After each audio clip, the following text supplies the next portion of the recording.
All of you. आज आपण जे मध्ये काही पेज सोडले होते, तर बघा आपण या अगोदर क्लासिफिकेशन बघितलं होतं. कुठल्या अकाउंट मध्ये होतं? पर्सनल, रिअल, नॉमिनल मध्ये. तर आता त्यानंतर एक पुढची स्टेप आहे. त्यानंतर आपण गोल्डन रूल्स सुद्धा बघितले होते. तर आपण पेज क्रमांक 26, 27 आणि 28, 29 हे काय केलं होतं? सोडून दिलं होतं. कारण यामध्ये क्लासिफिकेशन करायचे, रूल्स अप्लाय बघायचे. जे गोल्डन रूल्स आहेत ते रूल्स तुम्हाला या ठिकाणी पाठ असणं गरजेचं आहे.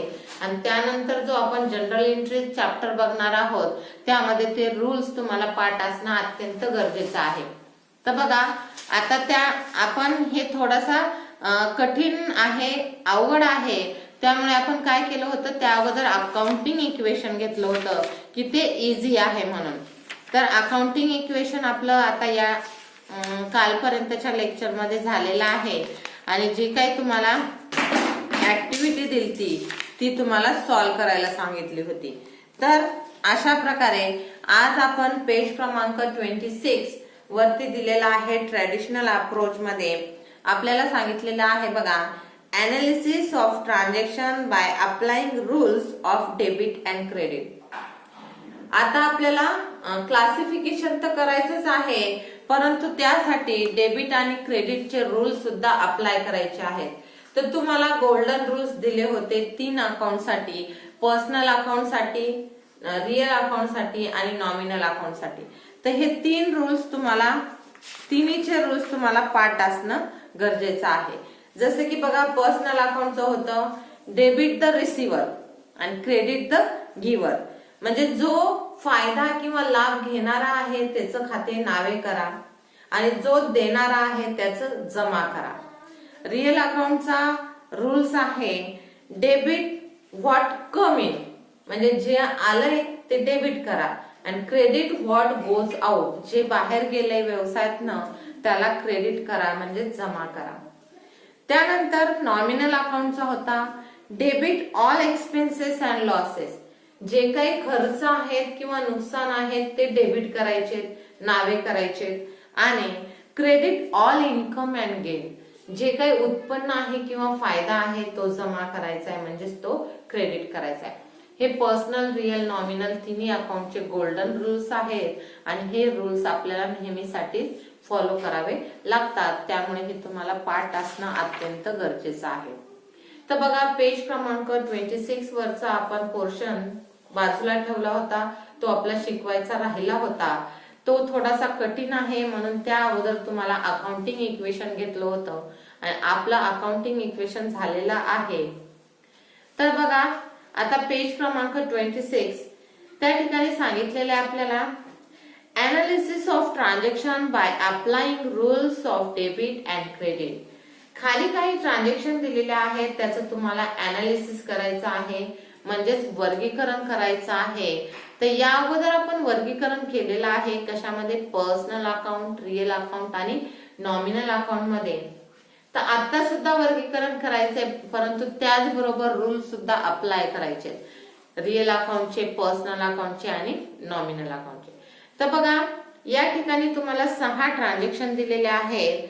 तर हे आपल्याला ट्रॅडिशनल अप्रोच नुसार बघायचंय. तर सगळ्यात अगोदर 6 ट्रान्झॅक्शन मी तुम्हाला वाचून दाखवणार आहे. त्या तुम्ही पुस्तकामध्ये पाहायच्या आहे, पेज क्रमांक 26 and 27.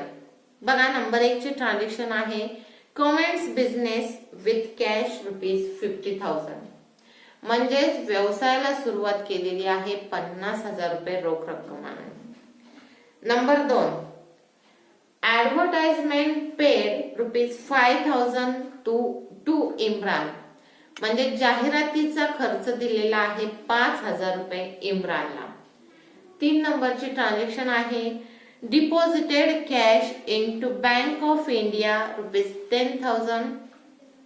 बँक ऑफ इंडिया मध्ये 10,000 रुपये डिपॉझिट केलेले आहेत. नेक्स्ट आहे purchase goods from Sunil ₹13,000. Sunil कडून 13,000 रुपयाच्या वस्तू खरेदी केलेल्या आहेत. 5 नंबरची ट्रान्झॅक्शन आहे सोल्ड गुड्स फॉर कॅश ₹12,000. 12,000 रुपयाच्या वस्तूची विक्री केलेली आहे. त्यानंतर 6 नंबरची ट्रान्झॅक्शन आहे, रिसिव्ड कमिशन ₹4500 4,500. तर बघा अशा प्रकारे ह्या 6 ट्रान्झॅक्शन दिलेल्या आहेत. आता या 6 ट्रान्झॅक्शनचे आपण 2 इफेक्ट बघणार आहोत. कोणते 2 अकाउंट त्यामध्ये इन्व्हॉल्व आहेत ते पाहणार आहोत.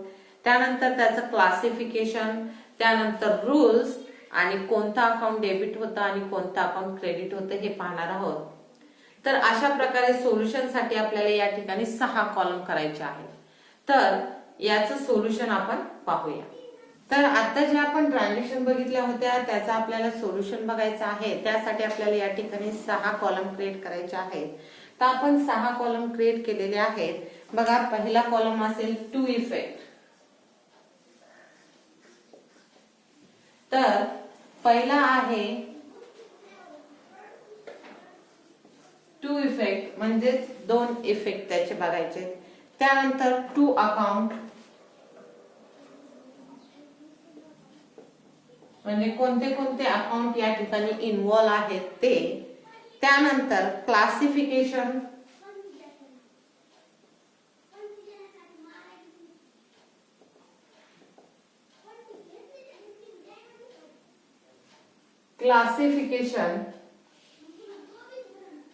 क्लासिफिकेशन ऑफ अकाउंट,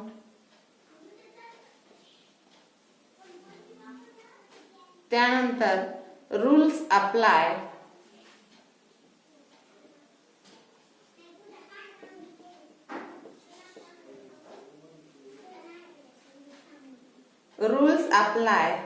त्यानंतर अकाउंट टू बी डेबिटेड,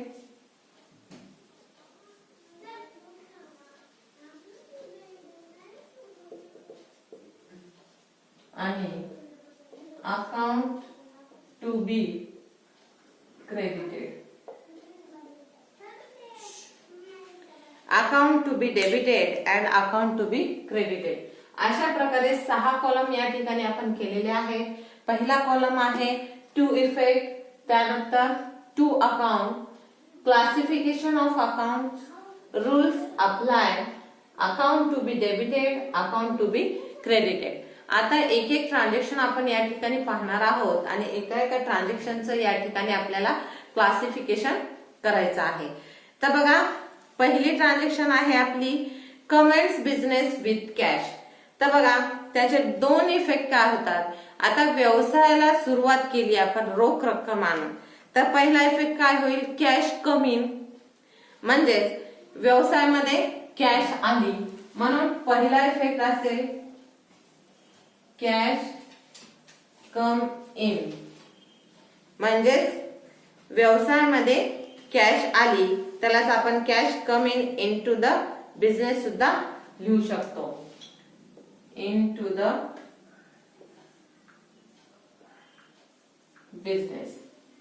त्यानंतर दुसरा इफेक्ट काय असेल, व्यवसायात कॅश आली परंतु देणारा कोण आहे, तर देणारा व्यवसायाचा मालक आहे, म्हणजेच प्रोप्रायटर इज गिवर.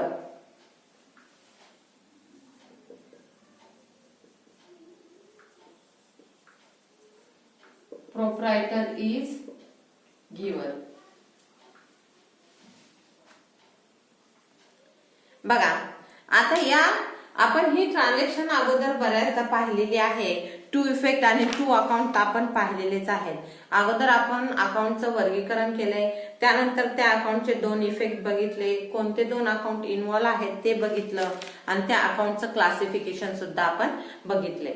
मग आता बघा cash come in to the business म्हणजेच यामध्ये कोणते 2 अकाउंट इन्व्हॉल्व असणार आहेत.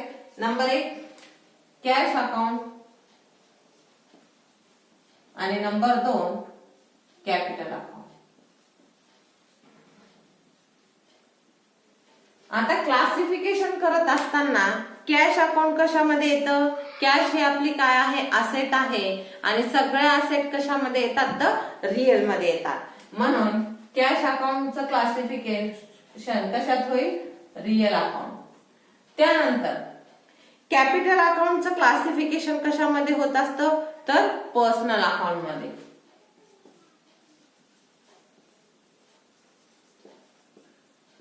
Personal account.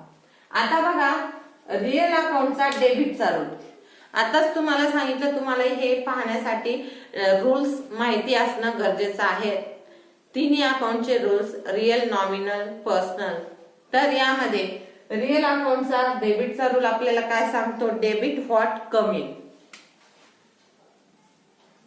Debit what come in.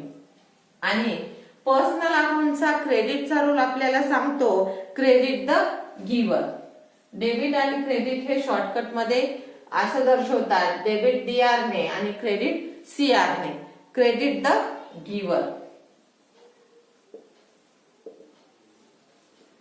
तर बघा, डेबिट व्हॉट कम इन. मग काय आलंय ते काय करायचंय आपल्याला, डेबिट करायचंय. काय आलेलं आहे व्यवसायामध्ये, कॅश आलेली आहे, म्हणून कॅश अकाउंट काय होईल, डेबिट होईल. Cash account debit. आणि क्रेडिट काय होईल, तर कॅपिटल. कॅपिटल अकाउंट क्रेडिट होईल. मग सपोज बघा, आपल्याला ही जर ट्रान्झॅक्शन दिली असेल आणि सरळ सरळ जर जनरल एंट्री सांगितली, कॉमर्स बिझनेस विथ कॅश ₹50,000, तर त्याची जनरल एंट्री कशी होते, अशी, cash account debit to capital account. तर ही कशी आली, कळलं का आपल्याला. तर बघा, त्याचे सगळ्यात अगोदर दोन इफेक्ट घेतले आपण. तर त्या ट्रान्झॅक्शनचे पहिला इफेक्ट काय होतो, cash coming to the business, आणि दुसरा होतो प्रोप्रायटर इज गिव्हर. तर मग यामध्ये कोणते दोन अकाउंट इन्व्हॉल्व आहेत, कॅश अकाउंट आणि कॅपिटल अकाउंट. त्यानंतर कॅशचं वर्गीकरण करत असताना कॅश कशामध्ये जाते, रिअल अकाउंट मध्ये, आणि कॅपिटल कशामध्ये जातं, तर पर्सनल अकाउंट मध्ये. इथपर्यंत आपण शिकलेलो आहोत, इथपर्यंत तुमची प्रॅक्टिस घेतलेली आहे. कारण काही अकाउंट्स दिले असताना त्याचं तुम्ही क्लासिफिकेशन पण केले, त्यानंतर काही ट्रान्झॅक्शन दिले असताना त्याचं तुम्ही दोन इफेक्ट पाहिलेत, पुन्हा त्याचे दोन अकाउंट कुठले इन्व्हॉल्व असतात ते पाहिले, आणि त्यानंतर त्याचं क्लासिफिकेशन केलंय. म्हणजे हे 3 कॉलम तुमच्या ओळखीचे आहेत. हे नंतरचे 3 जे कॉलम आहेत ते फक्त रूल्स वर डिपेंड आहेत. तुम्हाला जर रूल्स पाठ असतील तर त्यावर हे नंतरचे 3 कॉलम डिपेंड आहेत. तर यासाठी तुम्हाला रूल्स पाठ असणं गरजेचं आहे. तर ही झाली आपली पहिली ट्रान्झॅक्शन.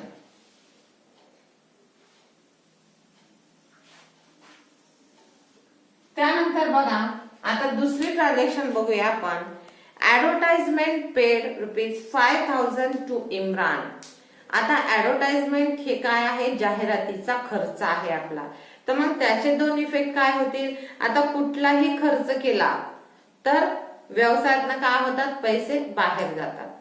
तर मग बघा, ऍडव्हर्टाइजमेंटचा पहिला इफेक्ट असेल, ऍडव्हर्टाइजमेंट इज अन एक्सपेन्सेस. म्हणजे जाहिरात हा आपला काय आहे, खर्च आहे. Advertisement is an expenses.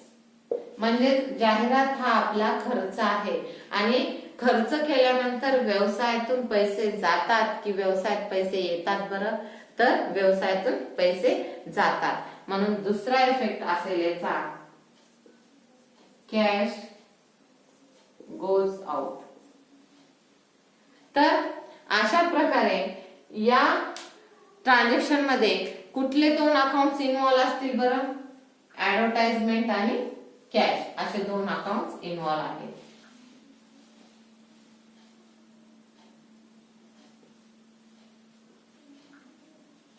Advertisement आणि कॅश. तर बघा, आता आपण क्लासिफिकेशन करत असताना ऍडव्हर्टाइजमेंट कशामध्ये जातं, तर नॉमिनल मध्ये. कारण नॉमिनल मध्ये काय असतं, प्रत्येक खर्च किंवा नुकसान, आणि जाहिरात हा आपला काय आहे, खर्च आहे. ऍडव्हर्टाइजमेंट इज अन एक्सपेन्सेस, म्हणून ऍडव्हर्टाइजमेंटचं क्लासिफिकेशन करत असताना कशात होईल, नॉमिनल मध्ये, नॉमिनल अकाउंट. आणि कॅश तर माहिती आहे तुम्हाला, रिअल अकाउंट. तर आता बघा, नॉमिनल अकाउंटचा डेबिटचा रूल सांगतो आपल्याला, debit all expenses. Debit all expenses. आणि रिअल अकाउंटचा क्रेडिटचा रोल आपल्याला सांगतो, तर credit what goes out. Credit what goes out. जे गेले ते काय करायचे, क्रेडिट करायचे. मग या ठिकाणी डेबिट ऑल एक्सपेन्सेस आहे. मग ह्या ट्रान्झॅक्शन मध्ये कुठला खर्च केलेला आहे आपण, तर ऍडव्हर्टाइजमेंट. म्हणून डेबिट काय होईल, ऍडव्हर्टाइजमेंट होईल.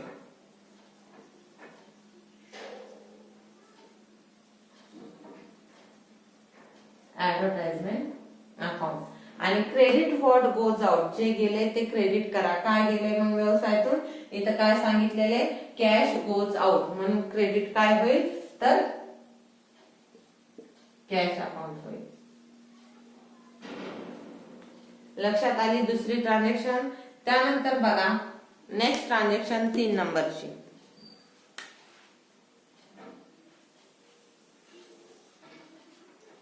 3 नंबरची ट्रान्झॅक्शन आहे आपली, deposited cash into the bank of India ₹10,000. म्हणजे बँक ऑफ इंडिया मध्ये 10,000 रुपये आपण डिपॉझिट केलेले आहेत. तर बघा या ट्रान्झॅक्शनचे 2 इफेक्ट काय असतील, तर बँक ऑफ इंडिया काय आहे, रिसिव्हर आहे. आणि बँकेत पैसे गेलेत म्हणजेच व्यवसायातून काय झाली, कॅश गोज आउट. मग बघा पहिला इफेक्ट असेल bank of India is receiver. आणि दुसरा इफेक्ट असेल कॅश गोज आउट. बघा आता बँक ऑफ इंडिया मध्ये पैसे जमा केलेत म्हणजे घेणारी कोण झाली, बँक ऑफ इंडिया झाली. म्हणून पहिला इफेक्ट काय घेतला आपण, bank of India is receiver. आणि बँकेत पैसे जमा केलेत म्हणजेच व्यवसायातून पैसे बाहेर गेलेत म्हणून आपण काय केलं, कॅश गोज आउट केली. आता या ठिकाणी कुठले 2 अकाउंट्स आपले इन्व्हॉल्व असतील बरं, बँक ऑफ इंडिया आणि कॅश. म्हणून आता बघा नंबर 1 चा कुठला अकाउंट आहे आपला, बँक ऑफ इंडिया अकाउंट. आणि नंबर 2 चा अकाउंट कुठला इन्व्हॉल्व आहे, तर कॅश अकाउंट. आता बँक ऑफ इंडिया हे काय आहे, संस्थेचं नाव आहे. म्हणून क्लासिफिकेशन करत असताना बँक ऑफ इंडिया कशामध्ये येतं, तर पर्सनल मध्ये, पर्सनल अकाउंट. आणि कॅश कशामध्ये येतं, रिअल अकाउंट. आता पर्सनल अकाउंटचा डेबिटचा रूल सांगतो तुम्हाला, debit the receiver, debit the receiver. आणि रिअल अकाउंटचा क्रेडिटचा रूल सांगतो तुम्हाला, क्रेडिट व्हॉट गोज आउट.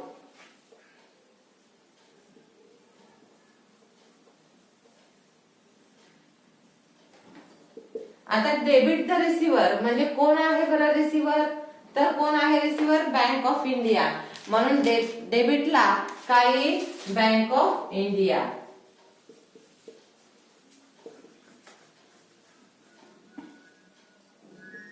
आणि क्रेडिटला, क्रेडिट काय आपलं, क्रेडिट व्हॉट गोज आउट. काय गेलंय मग, कॅश गोज आउट आहे. म्हणून क्रेडिटला काय येईल आपलं, कॅश अकाउंट.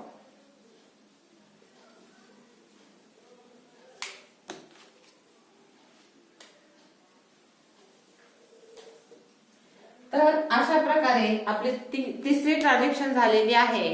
आता चौथी ट्रान्झॅक्शन पाहूया आपण. तर 4 नंबरची ट्रान्झॅक्शन आहे, purchase goods from Sunil ₹13,000. Sunil कडून 13,000 रुपयाच्या वस्तूची खरेदी केलेली आहे. तर बघा परचेस हा आपला काय आहे, खर्च आहे. म्हणून पहिला इफेक्ट काय होईल, परचेस इज अन एक्सपेन्सेस. आणि बघा कुणाकडून खरेदी केली आपण, सुनील कडून. म्हणजेच व्यवहार हा क्रेडिट आहे. म्हणजे क्रेडिट आहे म्हणून कॅश आपली गेली नाही व्यवसायातून बाहेर. म्हणून सुनील इज गिव्हर येईल, सुनील इज गिव्हर.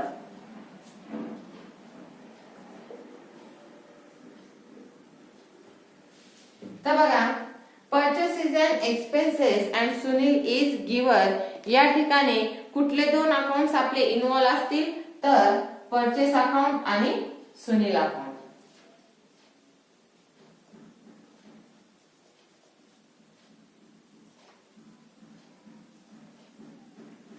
तर बघा परचेस म्हणजे खर्च.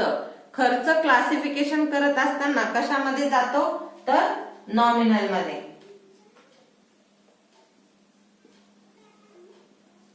Nominal account. आणि सुनील हे एका व्यक्तीचं नाव आहे म्हणून सुनीलचं क्लासिफिकेशन करत असताना सुनील कशामध्ये जाईल तर पर्सनल अकाउंट मध्ये. तर बघा नॉमिनल अकाउंटचा डेबिटचा रूल आपल्याला काय सांगतो, डेबिट ऑल एक्सपेन्सेस.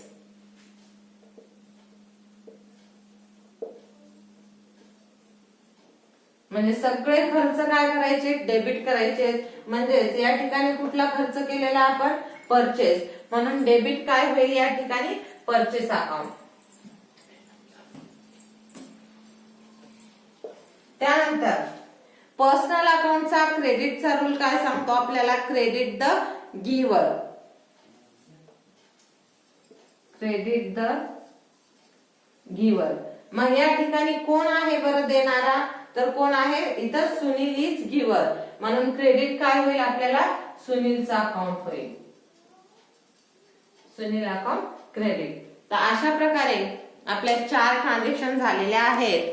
आता 2 ट्रान्झॅक्शन राहिलेल्या आहेत. मग सुरुवातीच्या 2 ह्या रिमूव्ह करून या ठिकाणी तुम्हाला 2 ट्रान्झॅक्शन सांगणार आहे.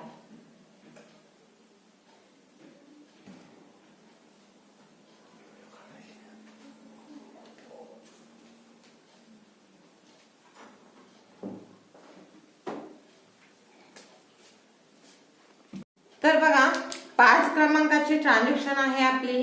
Sold goods for cash ₹12,000.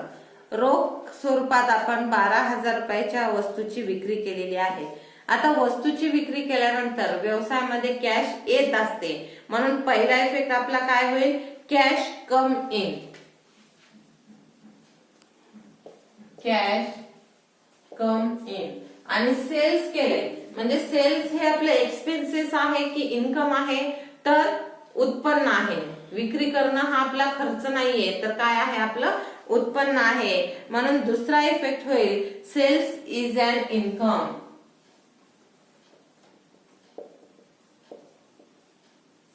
Cells is an income. तर या ठिकाणी बघा कुठले 2 अकाउंट्स इन्व्हॉल्व आहेत तर कॅश आणि सेल्स. नंबर 1 चा अकाउंट आहे कॅश अकाउंट, नंबर 2 चा आहे cells account.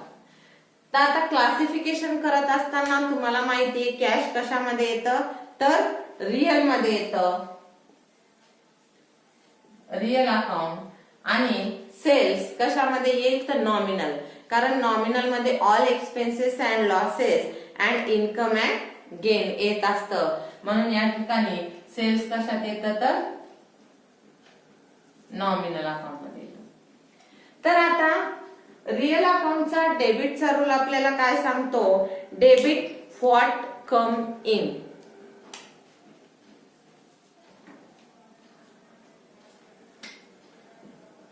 Debit what comes in. म्हणाले जे आलेलं आहे ते काय करायचे डेबिट करायचे.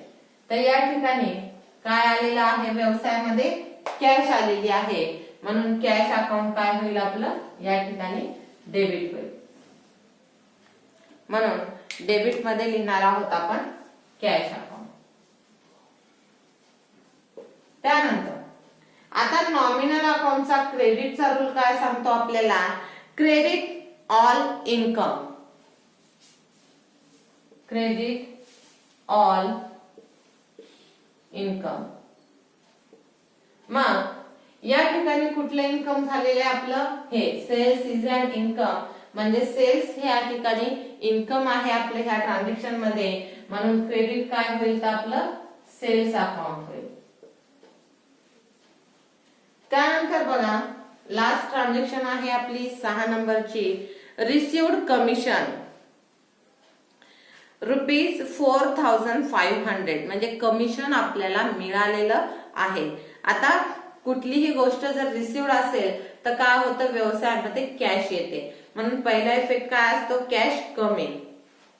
म्हणून पहिला इफेक्ट असेल कॅश कम इन. आणि दुसरा इफेक्ट काय असेल, आता कमिशन काय आपलं उत्पन्न आहे, म्हणून दुसरा इफेक्ट असेल commission received is an income.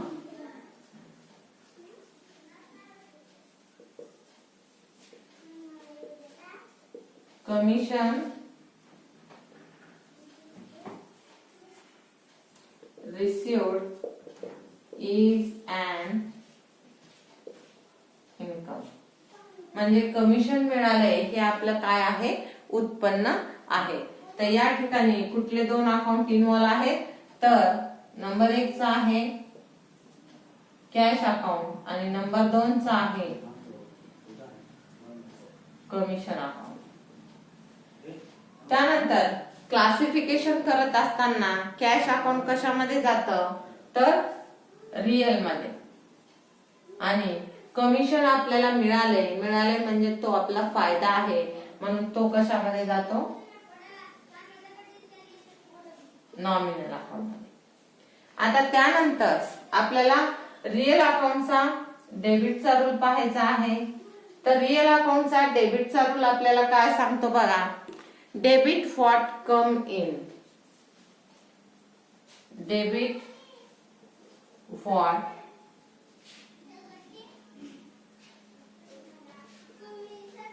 Comes in म्हणजे जे आलेलं आहे ते डेबिट करा. तर काय आलेलं आहे, कॅश कम इन आहे, म्हणून डेबिट काय होईल, कॅश अकाउंट होईल.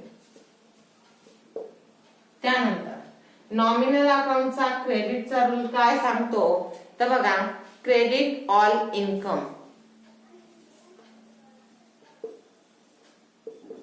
Credit all income. तर ह्या ट्रान्झॅक्शन मध्ये कोणते इन्कम आहे आपलं, commission received is an income, म्हणून क्रेडिट काय होईल आपलं, कमिशन अकाउंट.